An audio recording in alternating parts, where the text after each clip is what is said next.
Hey guys, welcome back to Planet Mithril, and we have another slightly different model for you today, if you'll bear with me. Yes, I'm talking about the imposing and fearsome woodsman Grimbeorn, son of Beorn and one of the leaders of the formidable Beornings. Just make sure you don't catch him on a bad day. As the model is Forgeworld resin, it's important to clean and wash the model to make sure we get any grease off. Our model was then assembled, based and undercoated with Citadel Chaos Black Spray prior to painting. I've split the models into two tutorials just so we don't end up with one long mega episode, so you can enjoy the bare form video coming out later this week.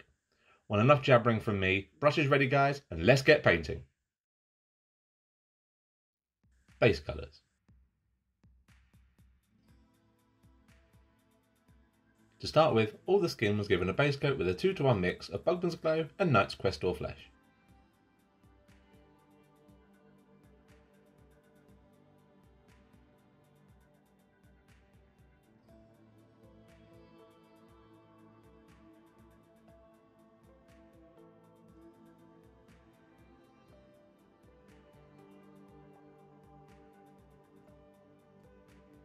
The hair and beard were given a base coat with a 50-50 mix of Abaddon Black and Skaven Black Dinge.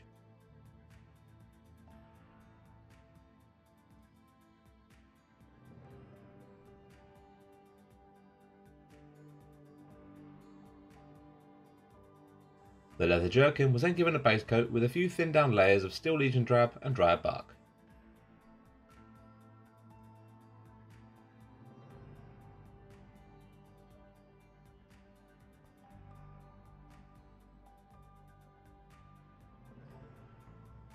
The undershirt was given a 3-part, slightly more complex mix of Rakarth Flesh, Sandry Dust and Dryad Bark.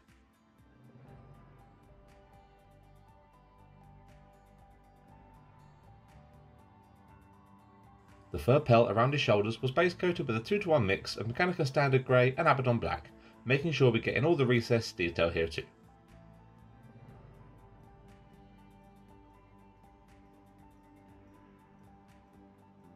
The trousers were then given a base coat with Storm Vermin fur and Rhinox hide.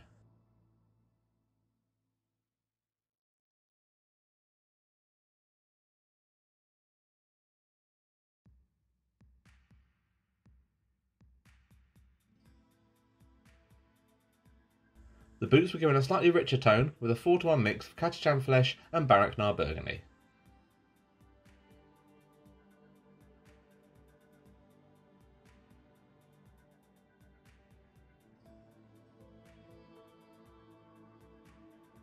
The bow was carefully picked out next using Thondia Brown.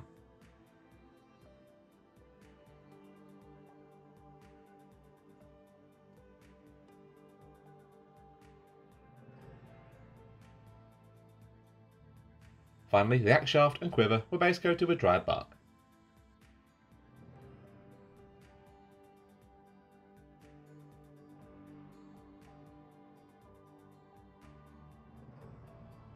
Face and arms. I want to give Grimbeorn's skin a more woodsy, outdoors, slightly richer pigment. He's a woodsman after all, out and about in nature and the glorious sun all the time. To start with, I applied a manual shade to all the recesses by adding Blood Reaver Flesh into the base coat mix, focusing this in all the grooves in and amongst the muscle and recessed areas of the face.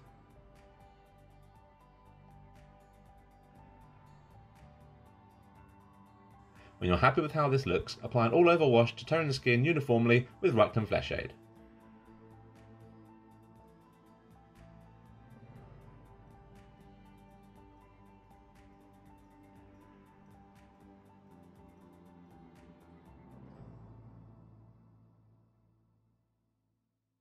I'm going to further reinforce the tone of the skin now by adding Cadian Flesh Tone in an approximate 2-to-1 ratio mix to the base coat mix. Here I want to focus on leaving the shade and wash showing in the recesses to create some really effective initial definition across his ridiculously well-defined musculature.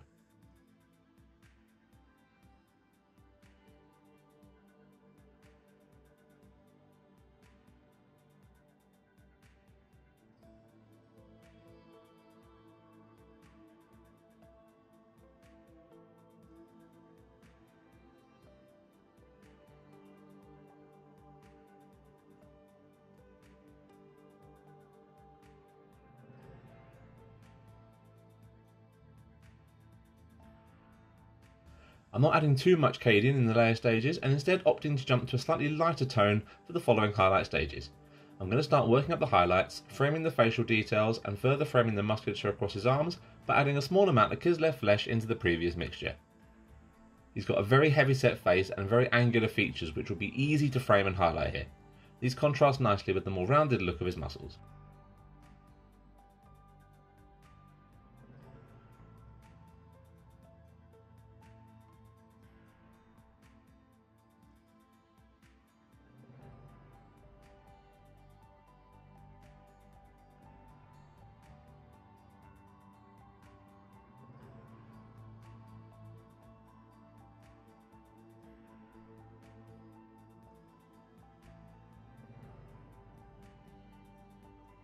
Continue to add more Kislev flesh into the mix and working up your highlights gradually until your mix is an approximate 50-50 split between the layer paint and the Kislev flesh itself.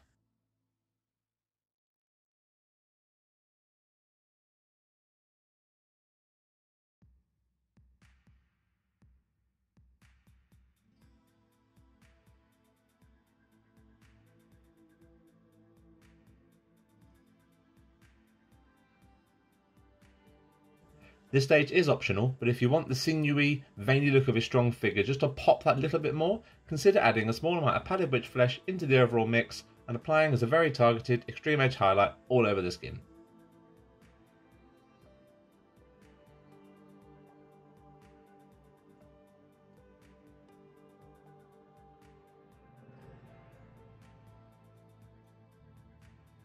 The eyes were then painted in with Abaddon Black,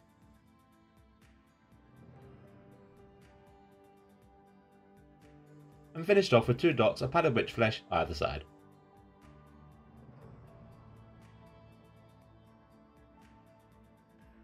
Beard and hair. The beard, hair and very fashionable top knot were given a shade now using Nuln Oil.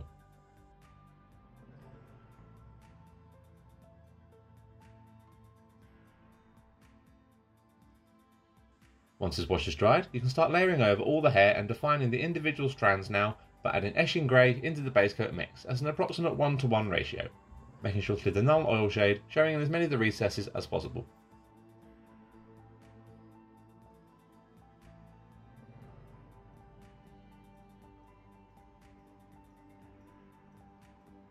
Increasing gradually the concentration of Eshin Grey in the mix to further define his hair and give a slightly more matte and bleached look to his otherwise very dark hair.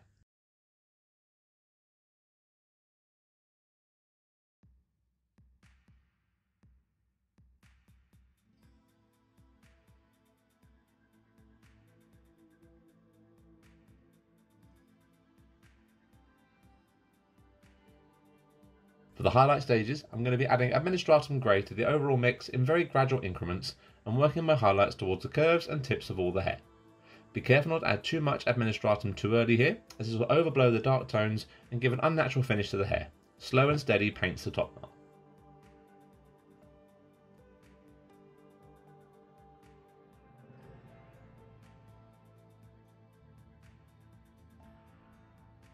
Continue adding Administratum Grey now in as many gradual increments as you wish for the final highlight stages. This is painter dependent on how light you want his hair to look when you're done. We opted for a final mix of around about 50% Administratum Grey to the very most tips once we were finished.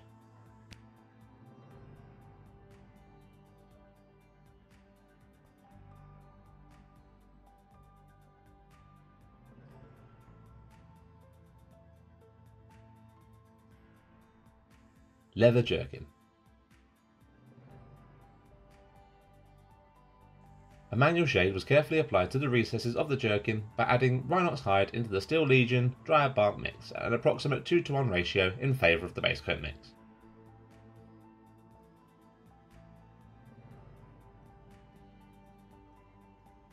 Now I'm applying a wash with Agrax Earthshade, working on creating more of the leathery, worn look to the jerkin recesses and adding a sense of age to the material.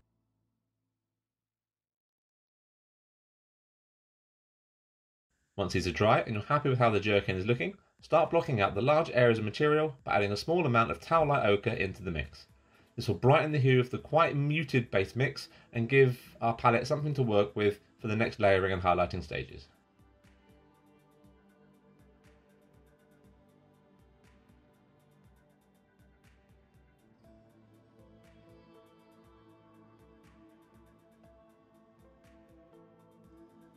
I opted for a second layer stage next by adding a small amount more towelite ochre into the mix, mainly because I wanted the outer areas and folds of material to have a bit more richness, which will contrast well with the aged look we've given to the recesses.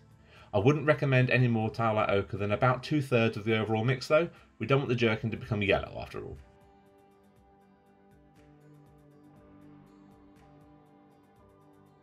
For the first highlight stage, I added in the messy desert into the overall mix and started pushing the texture and raised areas of material a bit more. The Zamesi really complements the hues we put in place from the towelite ochre and doesn't overpower the leathery look we're trying to achieve.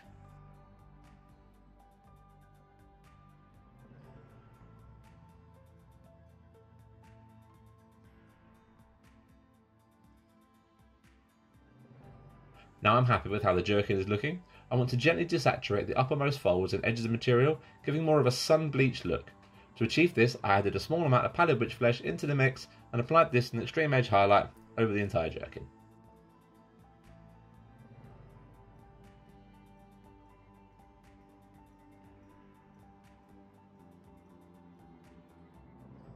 Inner shirt.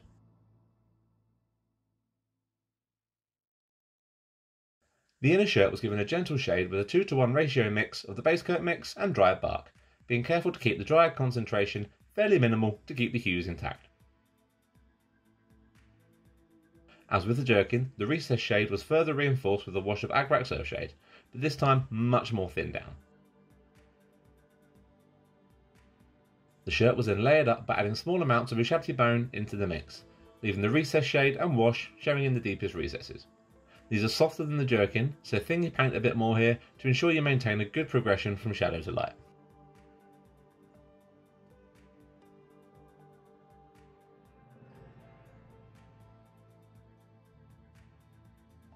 With your blocking layers in place, it's time to desaturate and highlight up the shirt by adding pallid witch flesh into the mix and working up the highlights.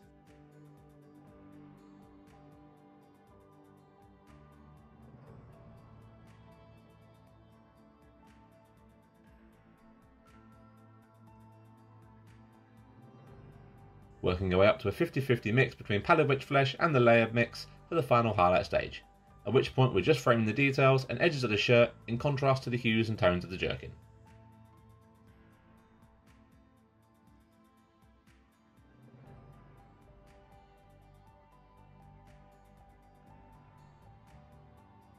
Furs.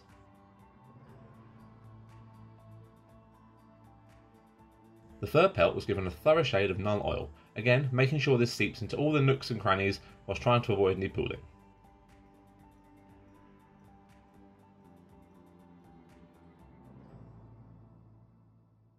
I then started layering up with a 2:1 mix of the base coat mix and Administratum Grey. Here I'm painstakingly picking out all the individual strands of fur. I felt this gave me the best look overall to the flow of fur, but a targeted dry brush will work just as well.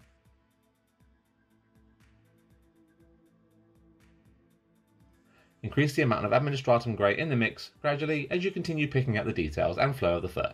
Keeping a good point to your brush is crucial here if you're going for the targeted layer approach.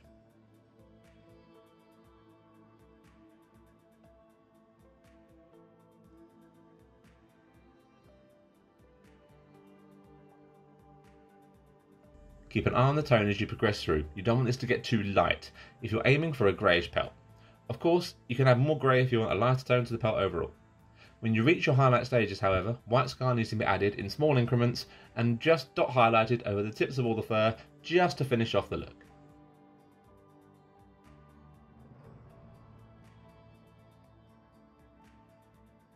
Finally, apply a glaze to the furs now with thinned down null oil just to tie all the layers and highlights together.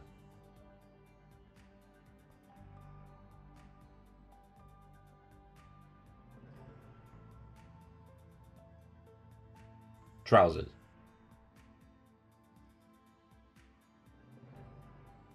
To start with the trousers, I added a shade by adding Abaddon Black into the original base coat mix.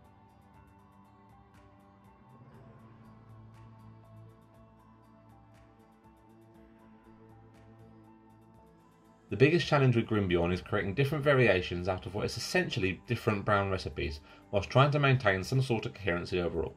To start working up the trousers, I started adding warp fin grey into the mix.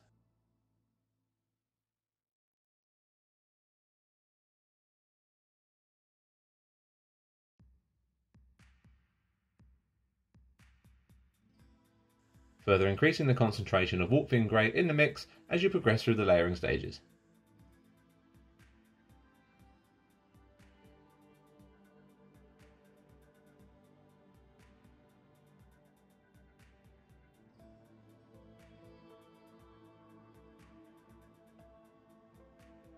And finally, once again, adding pallid witch flesh into the mix for the final extreme edge highlight.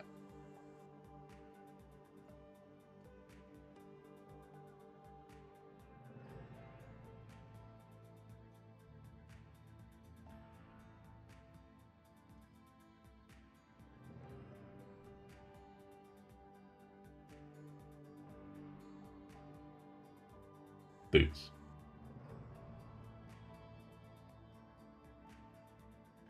The boots were once again given a shade using Agrax Earthshade. Maybe I should consider buying shades in Agrax as well as pallid witch flesh.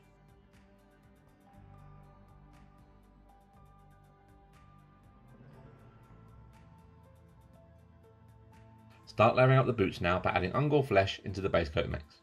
The flesh tones here will help to lighten the tone and give it an authentic aged look as we continue to progress through the layering and highlight stages.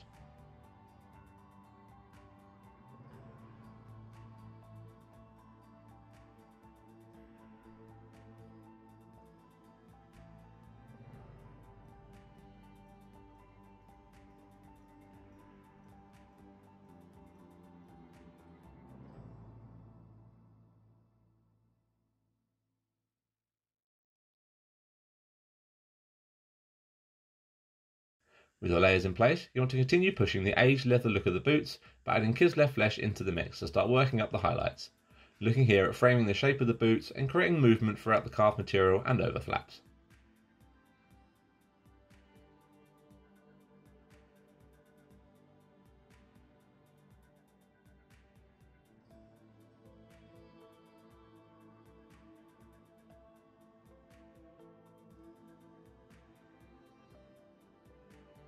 Increasing the amount of Kislev to an approximate 3:2 ratio split as you come into the final edge highlight stage.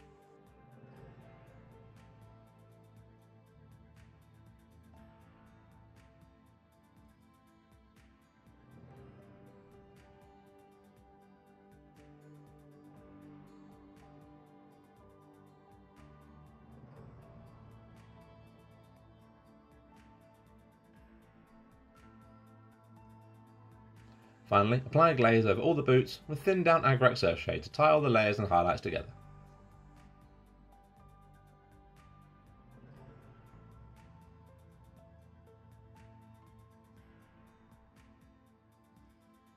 Leathers and weapons.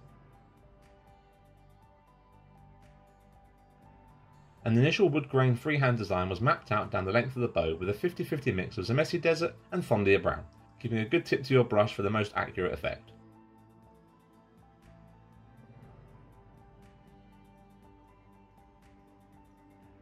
Further reinforcing the wood grain look by adding Screaming Skull into the mix and applying this as a highlight to the freehand design.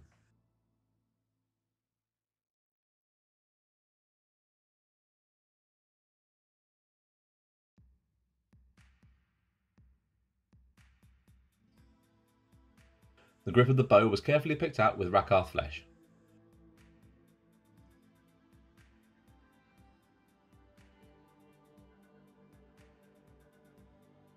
Then given a quick highlight with pallid witch flesh.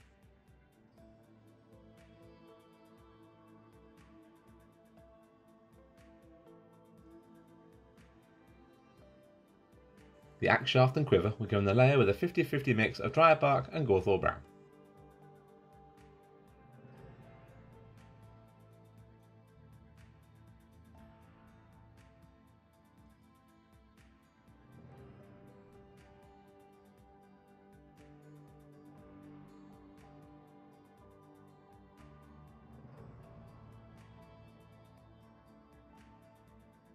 And then carefully highlighted once again using pure Gorthor Brown.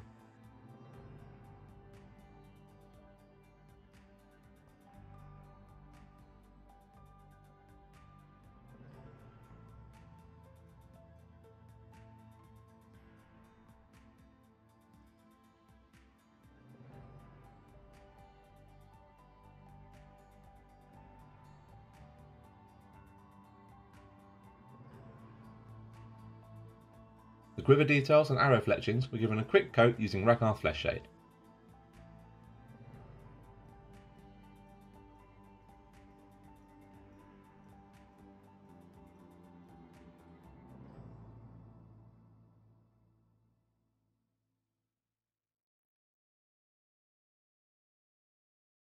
These were then dot highlighted very carefully using Palywitch Flesh.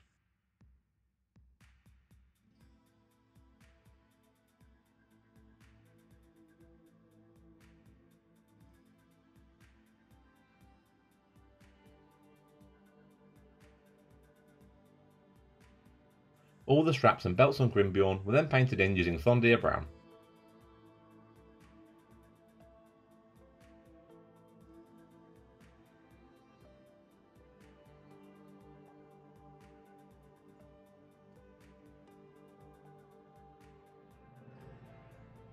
Given a quick layer either side of the straps next with a mix of Thondir Brown and Deathclaw Brown.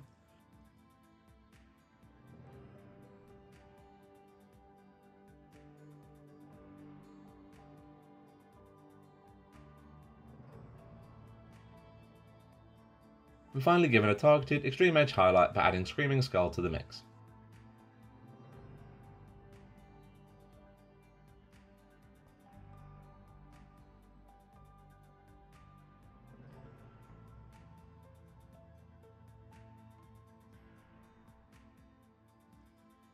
Golds and silvers.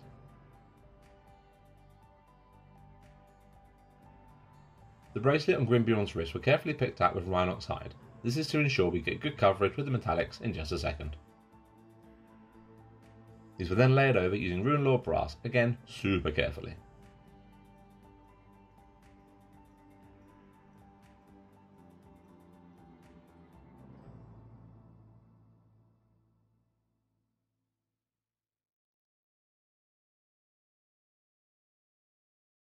Any buckles over Grimbeorn and the imposing axe head were picked out using Lead Belcher.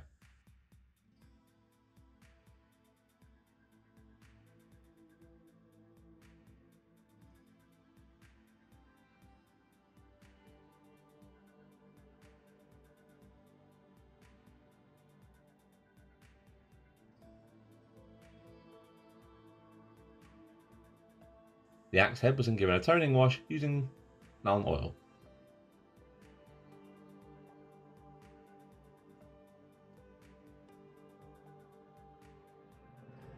And finally framed with Ironbreaker to create a sense of sharpness and malice over the weapon.